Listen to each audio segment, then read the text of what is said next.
Readers disagreed on a few issues yesterday. Are young people willfully disengaged from union movement, or is there a revolution coming? Is Labour responsible for capitulating to the coalition on national security, or are they simply doing what's necessary? Whatever you believe, we can surely be united on one thing. The assessment of Pauline Hanson, in light of her backflip on tax cuts, was truly the best call of the day. On union efforts to attract young people are rights. Anyone who thinks the coming generation is the hope of anything might be interested in some bridges I have to sell.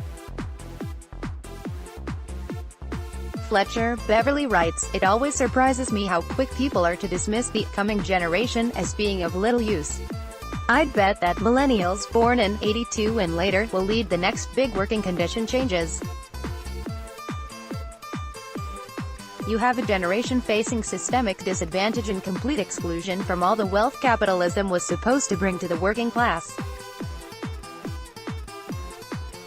A generation facing the greatest existential threats humanity have faced, global warming and nuclear war. And then having some pretty dire economic threats coming soon too: automation, increased casualization, gig economy, job insecurity, flat wages. A generation where alienation is the status quo while also making up more than 40% of the workforce. Bit silly to arbitrarily write them off, especially if union movement is serious about having a more serious impact on working conditions."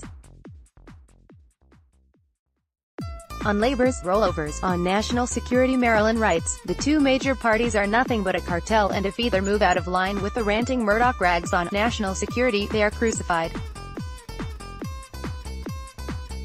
So much easier for the lazy trash to crucify us." GJB writes, "It seems ironic that a organization called Labour does little or no actual work. Definitely nothing that benefits the general working public who it so inaccurately believes it represents." CML writes, "What crap. If Labour had fought any of the issues articulated here, the author, and the vast majority of the MSM, would have crucified them forevermore. IMHO Labour has more important battles to fight in the lead-up to the next election, getting elected and saving the nation to begin with. When they return to power, I expect them to dismantle the Dutton edifice and return the country to some semblance of normality. If they drag the chain, their supporters will be there to set them right." By the way, does anyone believe that G.E.D. Kearney's speech was her just shooting off at the mouth? Roll on July and the ALP National Conference. Terry Mills writes, "To suggest that the offshore detention issue is off the Labour policy platform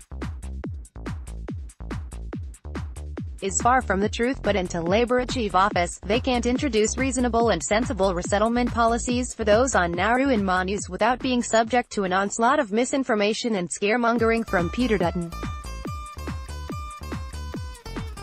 To be clear, Labour policy requires the continuation of sovereign borders and the turnback of boats with the cooperation of Indonesia, who have, to their credit, worked well on limiting the flow of irregular arrivals.